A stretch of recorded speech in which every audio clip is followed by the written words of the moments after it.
Hello my friends, I'm going to show you how to make fermented dill pickles. This is how my grandmother made hers. And right here I have the ingredients. I'm going to make quite a few batches.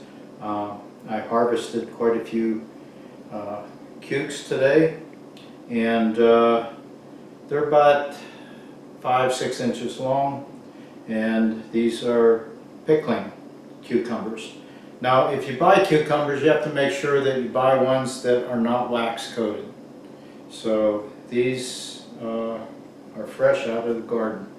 Okay, the spices that I have for this, first of all, I'm using Himalayan sea salt or Himalayan salt.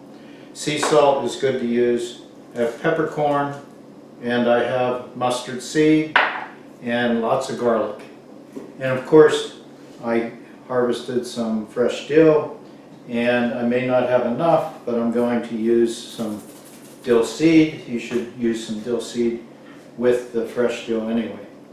Okay, now to keep the pickles color there and crisp, you need tannin acids in the mix. So you can use grape leaves, you can use oak leaves. I always used horseradish leaves. Horseradish leaves are a favorite to slugs, so when you use these, check both sides, see if you're not pickling slugs in there with it. If you don't have these, you can use bay leaves. A couple bay leaves, 2-3 bay leaves in a jar would add enough tannins to keep the color of the pickles, keep them dark, and help keep them crisper. With the sea salt, I already pre-mixed a bunch because I keep saying sea salt. The Himalayan salt, these are large chunks. You want a salt brine. This is what's key to for any of the fermentation. And for pickles, you want between a 2 and a 3% brine solution. 1 tablespoon of salt to 1 liter of water gives you a 2% brine mix. There's 0.95 liters to a quart. So I like to work with quarts since I'm using quart jars. So I'm using 1.5 tablespoons of the coarse salt. If it was real fine, it would be a smaller amount, but 1.5 tablespoons will bring you right between 2 and 3%. So that's a good mix. If it's under 2%, there won't be enough salt to keep the bad bacteria from growing in there, so it could make a bad batch. If it's higher than the 3%, say pushing 5%, that's high enough brine that it will keep the good bacteria from working. So we want to stay within that 2 to 3% range. So I measure the brine, mix the brine up first, and you can see here there's still some salt that's not completely dissolved. It's pretty close. So this is pre-mixed brine. I'm going to prep the garlic. We want to use, per a quart, about 4 cloves in each quart. So I'm going to peel the garlic, and then I'm going to cut the root end off. That root end doesn't have flavor. It makes a little bitterness in there.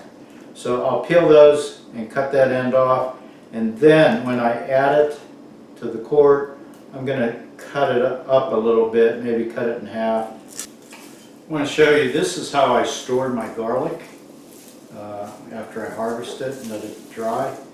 You know, you leave the tops dry onto the garlic, and then you just braid the batch, and it'll keep all winter this way. Okay, these garlic cloves, I cut the ends the root end off. And that helps to start it with the peeling. These real little ones, I don't bother peeling them, I just throw them in. I don't have the patience to do the peeling. This is the one part of making the pickles that I don't like. The cucumbers were previously washed and dried, and what I'm going to do is put some of the leaves in first. Okay, these are the horseradish leaves. Okay, now we will line the bottle with some cukes.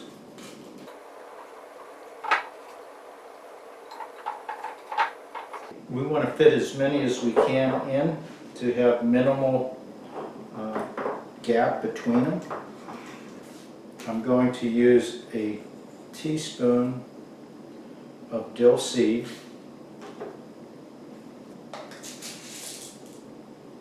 teaspoon of peppercorn, a tablespoon of mustard seed, and I'm going to add 4 cloves of garlic, and I'm cutting them in half to give it some more volume or more surface area. That was 3, and there is 4.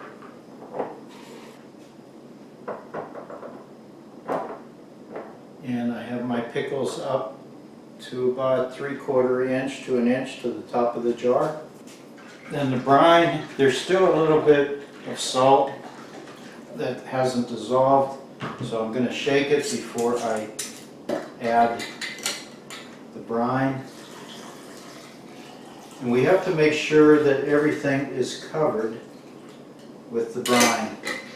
If you leave anything exposed, it can get a little funky. You can get some mold to grow. Okay, now you see some of the things want to float. I'm going to put a little bit more leaves. This time I'm putting the grape leaves. You don't have to add more than one type.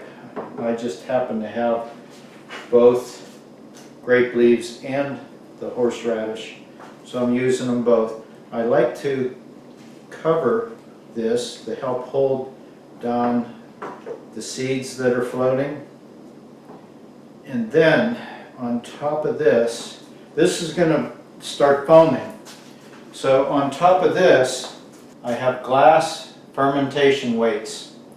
I like this one with the indentation that you can hold it, because you have to pick it out of the jar.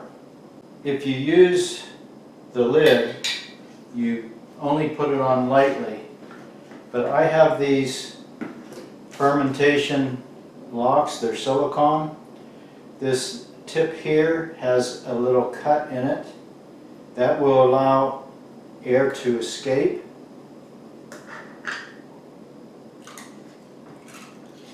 And I can seal this. The glass will hold everything under.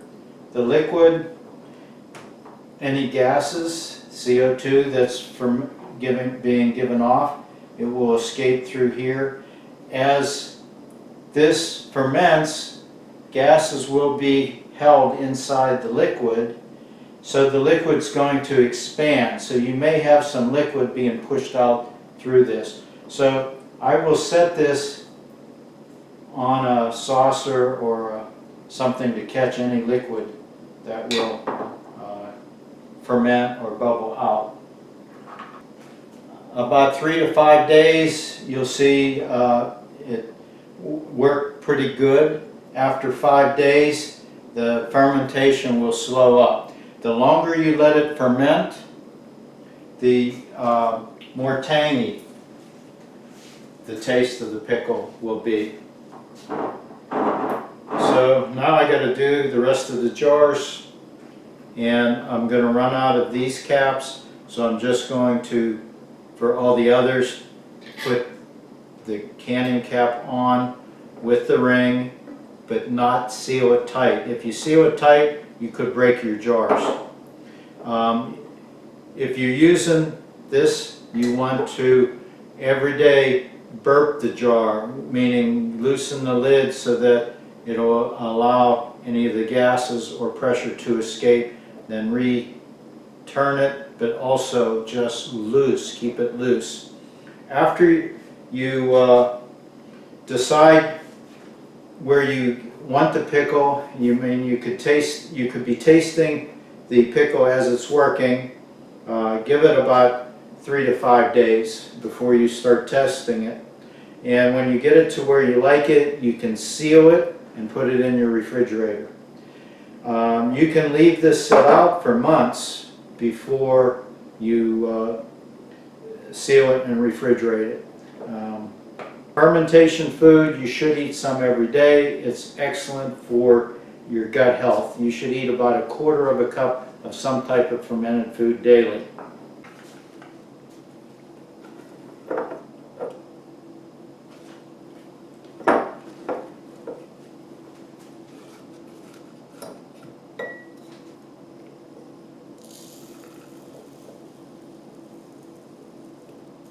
Tablespoon mustard seed.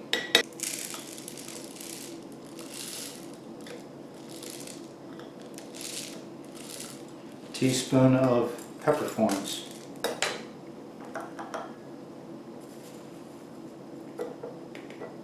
Teaspoon of dill seed, dill weed.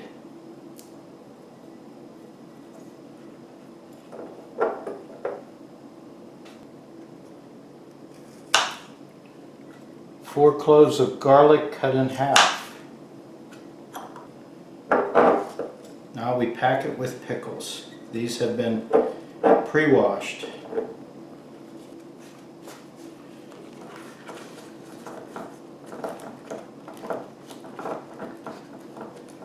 Another grape leaf, salt brine.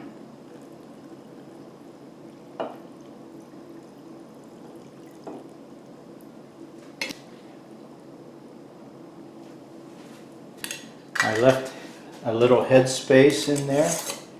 Close it, barely have that touching so that it won't build pressure up.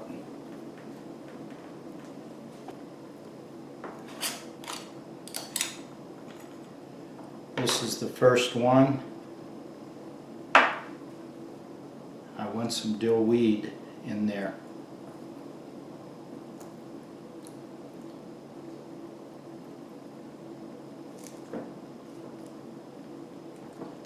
Stick it underneath the grape leaf.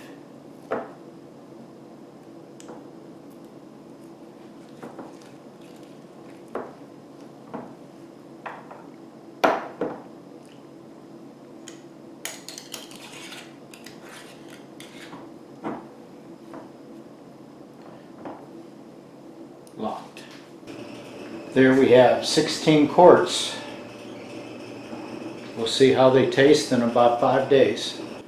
Okay, it's been 5 days. I put this in the fridge so they're cold, and we're going to see how they taste. Okay, let's dig one out. Leave the dough in there. And let's cut it.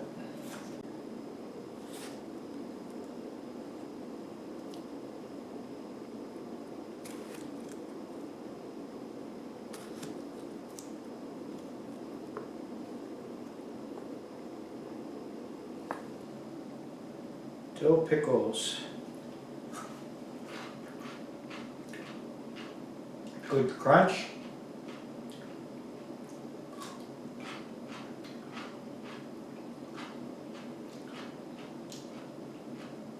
Very good. Dill with a lot of garlic. Loaded with probiotics. And if you want, a lot of people will drink the pickle juice. They'll drink about a shot of it a day. It's a probiotic booster.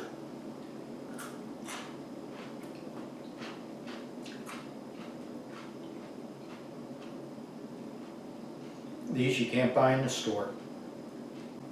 Hope you enjoyed this video. Thanks for watching, my friends. Bye-bye.